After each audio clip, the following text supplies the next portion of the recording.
Alrighty. Alright, so who do I have here with me today? My name's Nolan. That's Nolan? my government. No nickname. Did you say Nolan? Nolan, yeah. Nolan, how you doing, Nolan? First and foremost, what's your current living situation and how old are you, man? I'm 22 years old. You're 22 years old? I did graduate high school. What high school did you graduate, if you don't mind me asking? Student's choice. I didn't finish right in across conventional from, programming. Coronado? No, Or it's no? right here. Oh, by the okay. Oh, I know where it's at. I yeah. went to Coronado. In the corner? Yeah. Alright, cool. Alright, that's cool, man. So you did graduate. That's a blessing, man. So you said you were displaced. Does anybody know you're displaced? What was life like prior to you being displaced and homeless? I was lustful, semi-spoiled kid from a more disadvantaged part of Scottsdale, not Snotsdale. Yeah. So What do you consider Snotsdale? Like North I don't Scottsdale? call it that at all. I only call it that because other people do and for relativity purposes. But people that are snooty up in North Scottsdale where it's super luxury living. I didn't grow up like that. My dad is a hoarder. And my Snotsdale friends, when they come to my complex, they half jokingly ask if it's Section 8. Okay. So That just speaks for itself. yeah, so as I asked you though, what was life prior to you being homeless? I mean, you went to school, you graduated. I was were a you weed working? smoker. I've had various odd-end jobs, like not odd-end, just normal shit. Taco Bell, Jack in the Box, Texas Roadhouse, mostly food industry. I worked at Lowe's for a little bit, just peon. It's all good, bro. Working is working. So what caused you to be displaced or homeless? The blues. The blues, the fentanyl. The blues. Yeah, it's funny you say that because that's what my channel's called, At the Street Blues. And the reason why, it's a double entendre, meaning, you know, blues like sad blues and then the fentanyl. So, I mean, did you just get into it or was it a friend that introduced you? I was Without just a saying weed any smoker. names or getting anyone in trouble. A friend of mine from high school, and nothing to do with the people I hang out with now, was the cool kid.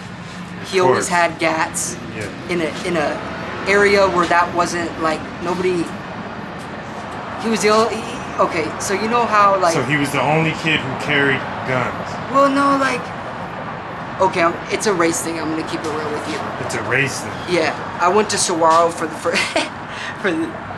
If y'all saw his face, for the first part, I went to Saguaro, and that's a bunch of white kids, and the cool white kids who fucking hit their vapes in the bathroom and shit. Vape epidemic at the time. When I went to high school, it was a vape festival in the restrooms.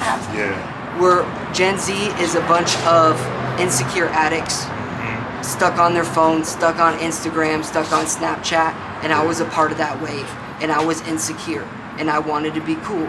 So what did I do?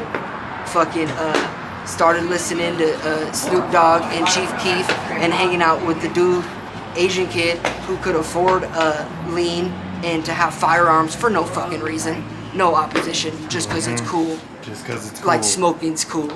Exactly. But he had another element to him that was completely unrelated to that. We were good friends. Cool. So I have a car at the time. I'm working at Taco Bell. Yeah. And my grandmother, I was fortunate enough for her to give me her Toyota 4Runner because she couldn't drive anymore. And my grandpa had passed away, which weirdly happened right in front of me. As I was walking in the bedroom.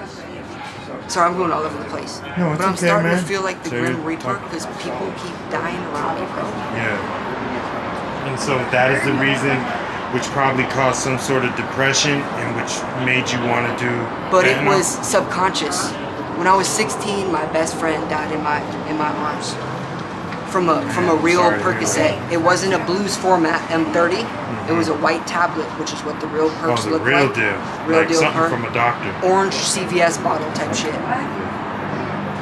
And at the time, I already had like no reason really, a no snitch element. So we're at his dad's house in Scottsdale by Saguaro. His dad's gone. His dad works at Intel.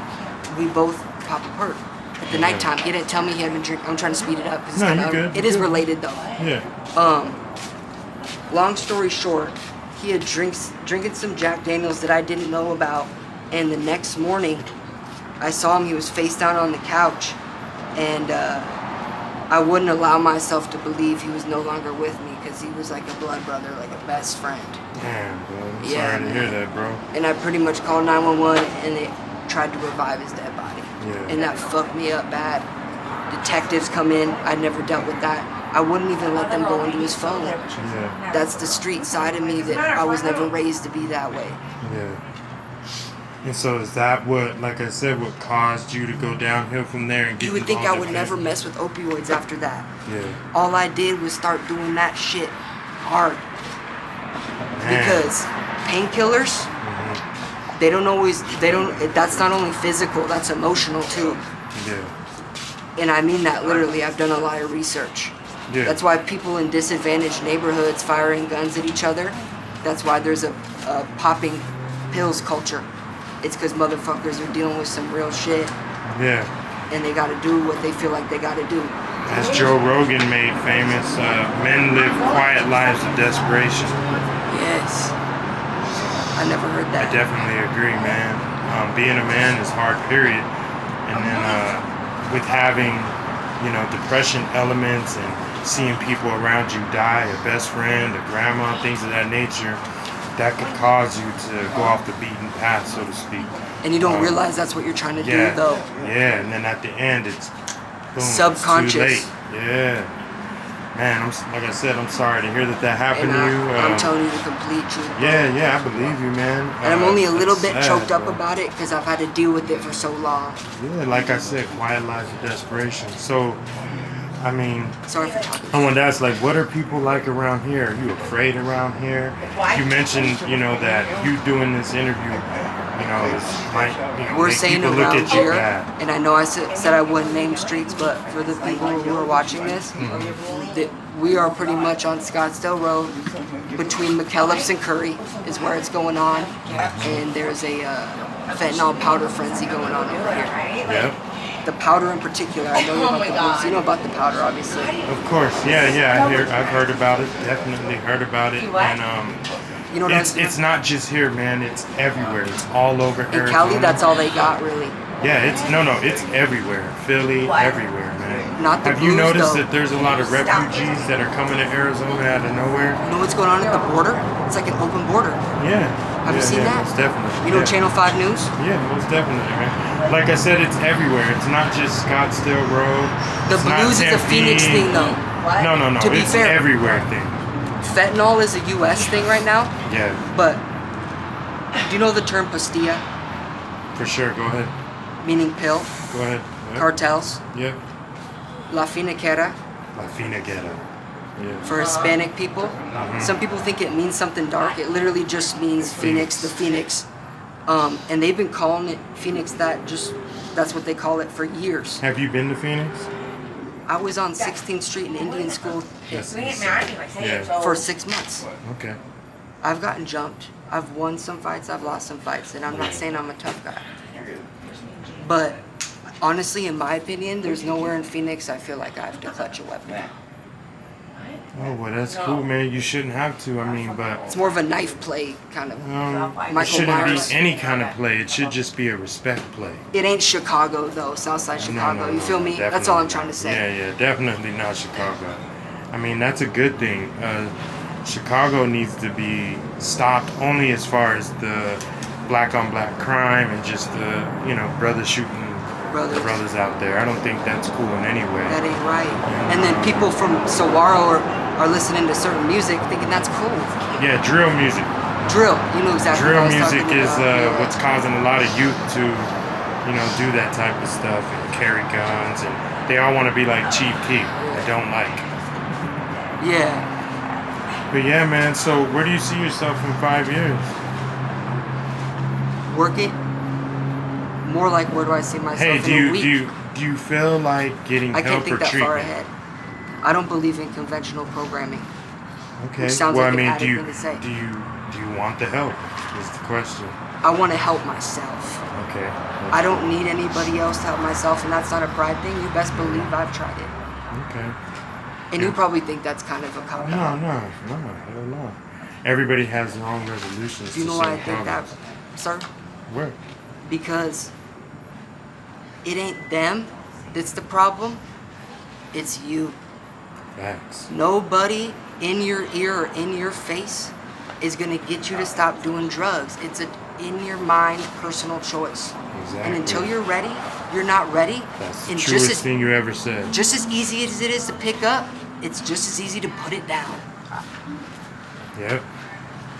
That's true. I said I was gonna be clean. I got out of jail this morning.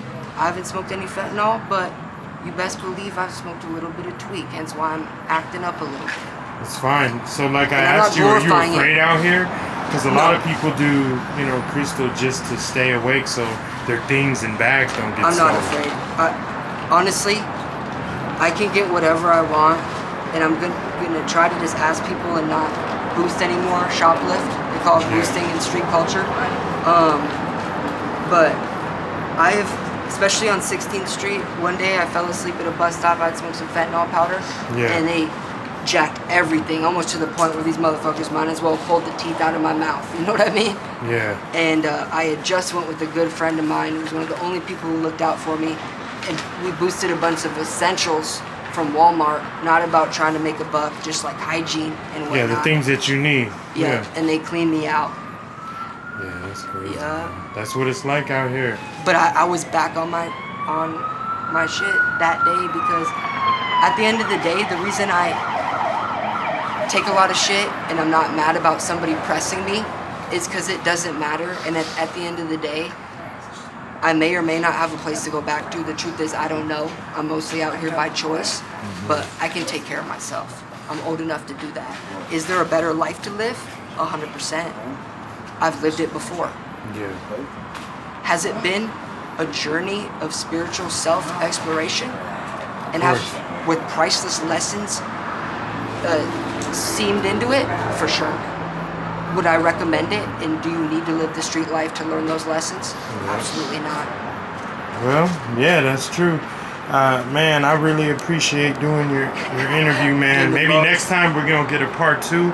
But for now, I would love to ask you, is there anything that you want I got in particular? movie level. Is there something that you may want or need that is somebody who's more fortunate or someone who's just willing and able to help out? Is there something that you may need or want, or just let me know. At this very moment, yeah, I'm good. I got some Gatorade. It's gonna start getting cold out. If somebody gave me $20, blues would probably cross my mind. So best believe the gentleman interviewing me best not give me any money, and he won't because he knows better. But it's all love. And to all the kids out there in high school, because I have a little cousin named Aubrey who is young and even more disadvantaged than I was at the time. Little kids are falling out in school restrooms, hitting the tray with fucking blues on it. It's fucking sad. So, y'all, whoever happens to see this, stay away from the hard drugs. They call them hard drugs for a reason. Because, yes, Dare was not wrong. Those motherfuckers were not lying. Right. Does it seem corny, like opening the Holy Bible? Yes, but that shit ain't corny. All right, man. And last but not least, do you mind me putting this on my social media so I can spread awareness to the young people? What's your social media? Which ones? All of them. YouTube? Yep, YouTube. Yes, I don't mind. Okay. You do or you don't? I do not mind. All right. Otherwise, thank you, I man. wouldn't have done it. Yep, thank you so much, man. Hopefully next time I see you, you can be in a better space, and hopefully someone can get something to you. If you want to donate to this young gentleman right here, just donate to all my Instagram, my YouTube, and things of that nature. Thank you, man.